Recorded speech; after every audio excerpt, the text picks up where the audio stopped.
Bienvenue sur Africa 24 dans cette nouvelle édition du 12-15. Voici les titres de l'actualité. Une réunion du Conseil national de sécurité s'est tenue ce 4 août au palais présidentiel d'Abidjan sous la présidence du chef de l'État Alassane Ouattara. La situation des 49 soldats ivoiriens détenus depuis le 10 juillet au Mali était à l'ordre du jour. Le commerce intra-africain, opérationnel depuis janvier 2021 avec la ZLECAf, gagne du terrain en Afrique de l'Ouest. 21 entreprises béninoises de transformation d'ananas viennent de recevoir les agréments de l'UEMOA et de la CEDEAO. Et le Haut Commissariat des Nations Unies pour les réfugiés tire la sonnette d'alarme face à la situation qui prévaut en République démocratique du Congo. Le pays compte plus de 5 millions de déplacés et réfugiés, mais le HCR ne peut couvrir tous les besoins humanitaires, faute de moyens suffisants. Mais tout d'abord, tout se joue dans un mouchoir de poche au Sénégal. Les résultats provisoires officiels des élections législatives du 31 juillet ont été publiés ce jeudi 4 août par la Commission nationale de recensement des votes. Le camp présidentiel a perdu sa majorité absolue à l'Assemblée nationale, mais reste en tête. La mouvance présidentielle est passée de 125 sièges dans la précédente Assemblée nationale à 82 députés, une première depuis l'indépendance du pays en 1960. Les coalitions de l'opposition, Yewwi Askanui et Wallu Sénégal, ont respectivement remporté 56 et 24 sièges, soit un total de 80 députés pour cette alliance. Les plus petites coalitions se partagent les 3 sièges parlementaires restants. Les résultats définitifs doivent être publiés d'ici 5 jours. En Côte d'Ivoire, une réunion du Conseil national de sécurité s'est tenue ce jeudi 4 août sous la présidence du chef de l'État Alassane Ouattara. La situation des 49 soldats ivoiriens détenus au Mali depuis leur arrestation à l'aéroport de Bamako le 10 juillet dernier était à l'ordre du jour. Un dossier que le président ivoirien a affirmé suivre personnellement. Pour l'instant, les discussions semblent bloquées entre le Mali et la Côte d'Ivoire, malgré la médiation du Togo. Écoutons à ce propos un extrait du communiqué de la présidence ivoirienne. Le Conseil national de sécurité a été informé qu'après plusieurs refus des autorités maliennes, le chargé d'affaires et l'attaché militaire de l'ambassade de Côte d'Ivoire au Mali ont finalement pu rencontrer les 49 soldats. Le Conseil national de sécurité déplore toutefois le fait que les autorités de la transition du Mali continuent de détenir ces soldats de façon arbitraire en dépit de toutes les explications et preuves fournies par les autorités ivoiriennes pour attester du caractère légal et régulier de leur mission. Dans cette épreuve, le président de la République félicite les forces de défense et de sécurité pour la sérénité affichée et le soutien exprimé à l'endroit de leurs frères d'armes. Le président de la République exprime par ailleurs ses vifs remerciements au président de la République togolaise, son Excellence Faure Gnassingbé, pour sa médiation et pour toutes les initiatives qu'il entreprend en vue d'une résolution diplomatique de ce malentendu entre la Côte d'Ivoire et le Mali. Également dans l'actualité, pas d'élection au Soudan du Sud avant février 2025. Le gouvernement d'union nationale a annoncé le report des élections initialement prévues en février 2023. Ces élections étaient censées mettre fin à la transition post-guerre civile instaurée depuis février 2020. Selon le gouvernement d'union nationale, une nouvelle feuille de route a été présentée ce jeudi 4 août pour relever les défis qui entravent la mise en œuvre de l'accord de paix signé en 2018. Ce gouvernement, qui réunit le président Salva Kiir et son rival, le vice-président Riek Machar, va donc rester en place encore 2 ans jusqu'en février 2025. Rappelons que de 2013 à 2020, le Soudan du Sud a été le théâtre d'une guerre civile qui opposait les camps de Salva Kiir et Riek Machar, une rivalité qui aurait fait près de 400 000 morts et des millions de déplacés. Dans le reste de l'actualité, au Burkina Faso, 33 partis politiques et organisations s'unissent contre la junte militaire au pouvoir au sein d'une organisation baptisée Front Patriotique. Ce front a été lancé ce jeudi 4 août, date symbolique marquant l'avènement de la révolution d'août 1983. Cette plateforme s'oppose au mouvement patriotique pour la sauvegarde et la restauration MPSR de la junte militaire au pouvoir. Elle se donne pour vision de refonder la démocratie et de barrer la route aux coups d'État successifs au Burkina Faso. L'expansion du commerce intra-africain est en action. 21 entreprises béninoises de transformation d'ananas ont obtenu les agréments UEMOA et CEDEAO pour la vente de leurs produits, ce qui permet la commercialisation de l'ananas et de ses produits dérivés sur des marchés plus importants et donc l'accroissement du chiffre d'affaires des entreprises bénéficiaires. Les explications de Amenedj. 21 entreprises béninoises investies dans la transformation d'ananas accèdent désormais aux marchés régionaux grâce à l'obtention d'agréments UEMOA CEDEAO pour la vente de leurs produits d'une valeur de 250 millions de francs CFA. Le processus de suivi ayant abouti à ces résultats intervient dans le cadre du programme développement de l'entrepreneuriat dans les filières agricoles mis en œuvre par l'agence belge de développement Enabel.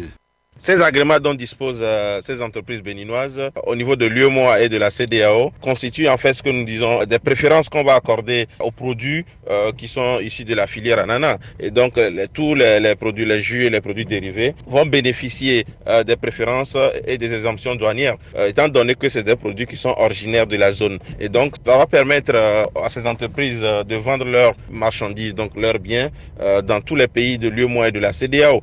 Les agréments, objets de remise au profit de ces entreprises officiant dans le maillon de la transformation de la filière ananas, constituent la marque de reconnaissance de la qualité des dits produits et faciliteront leur commercialisation sur les marchés plus importants avec pour ricochet l'accroissement des chiffres d'affaires. Cela va créer un avantage compétitif par rapport aux jus importés hors de la zone. Et ceci est une bonne chose dans la mesure où ça va permettre de développer la chaîne de valeur de l'ananas. Et en allant encore plus loin, disons qu'avec la zone de libre-échange continentale africaine, vous savez, ces entreprises vont gagner en expérience et in fine, lorsque on rentre dans la phase véritablement opérationnelle, ces entreprises auront également à faire des démarches pour avoir l'agrément ZLECAf. Donc les produits là vont circuler librement sur tout le continent africain. Sur 113 entreprises de transformation d'ananas engagées au départ, 27 étaient éligibles suite à une analyse diagnostique au cours de laquelle 21 ont franchi avec succès toutes les étapes d'obtention de l'agrément. Pour au total 238 types de produits dérivés d'ananas qui sont agréés.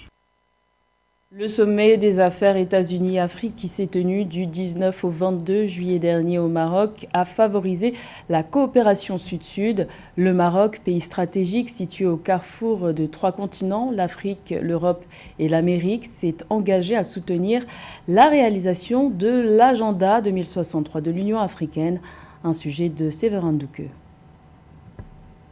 Le développement du continent africain par la coopération sud-sud est au cœur des programmes de l'AED-NEPAD, l'agence de développement de l'Union africaine. Présente au sommet des affaires États-Unis-Afrique à Marrakech du 19 au 22 juillet 2022, Nardos Bekele-Thomas, la directrice générale de l'institution, a relevé l'importance de ce rendez-vous économique pour la mise en œuvre de l'agenda 2063 de l'Union africaine, dont l'un des objectifs est l'essor économique du continent africain.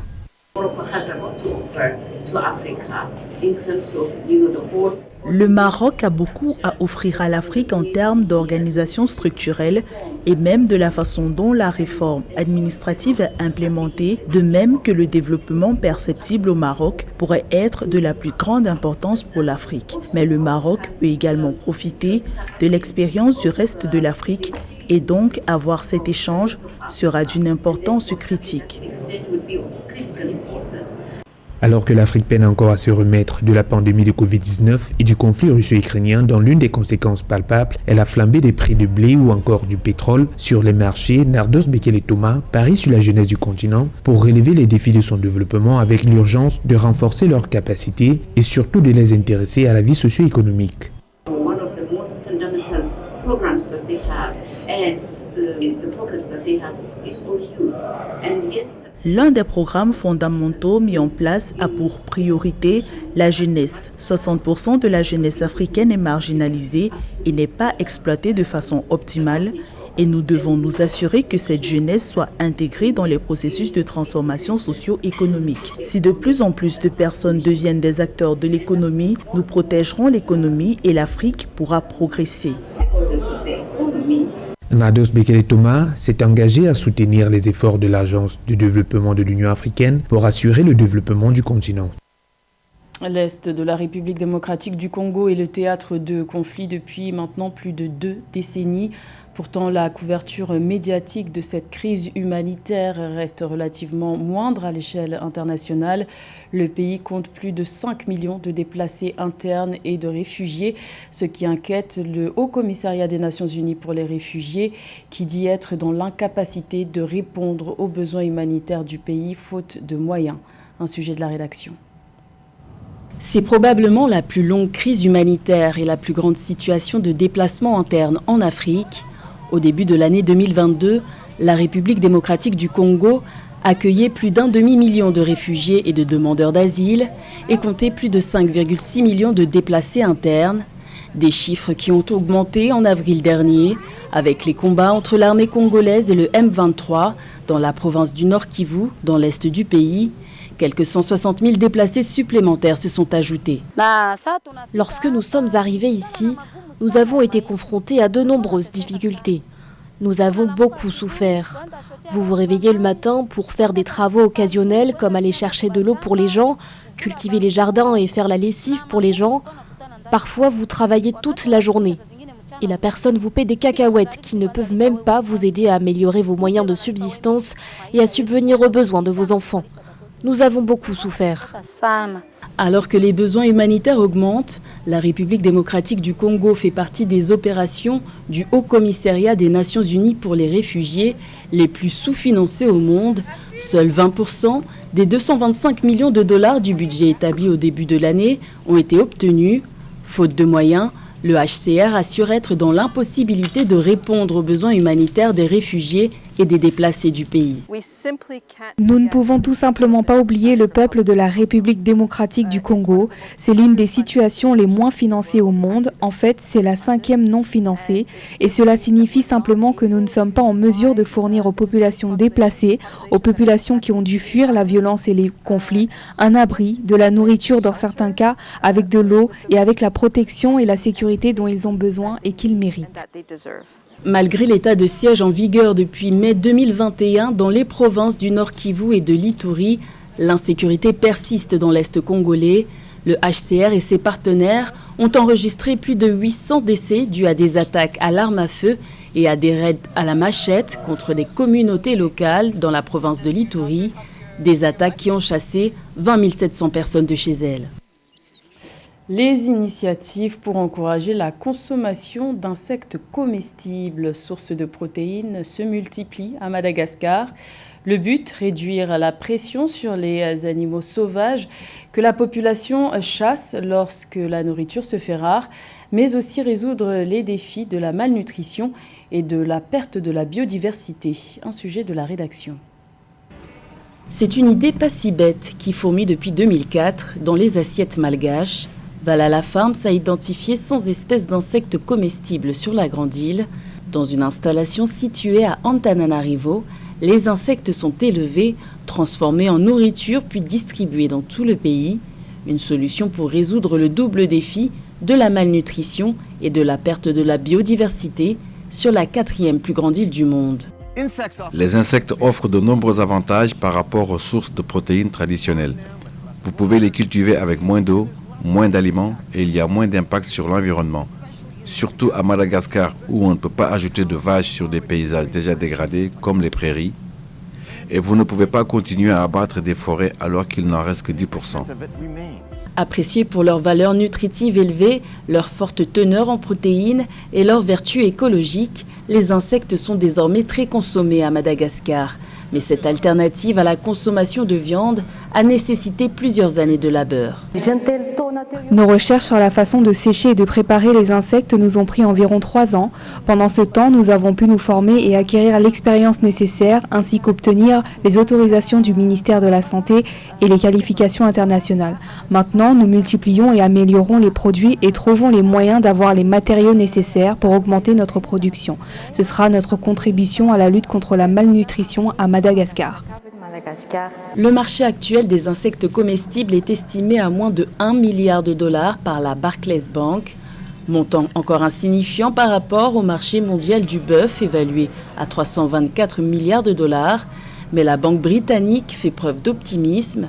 Au vu des enjeux écologiques, environnementaux et sociétaux, cette dernière estime que la demande mondiale de protéines d'insectes dépassera la barre des 8 milliards de dollars d'ici 2030.